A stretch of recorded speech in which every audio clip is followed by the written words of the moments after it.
कुंदापूर जवळच्या उमराच्या वाडीत शिवानी राहायची. 8-9 वर्षे शिवानी होती भारी चतुर. शाळा, घर, शेत, बाजार येथील मुले माणसे सगळेच तिच्यावर खुश असायचे. रविवारी कुंदापूरचा आठवडी बाजार भरायचा. शेतातील भाजी विकायला शिवानीचे आई बाबा जायचे. सुट्टीमुळे सोबत शिवानीही जायची.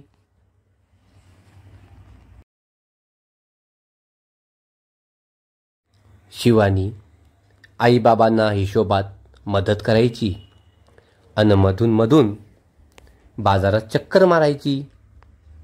भजी किंवा भेळ खाणे हा तिचा आवडता उद्योग. एका रविवारी अशीच फिरत फिरत शिवानी बाजारातल्या मिठाईच्या दुकानापाशी आली. मिठाई पाहत ती सहज उभी होती. हलवाई तिच्याकडे पाहत होता.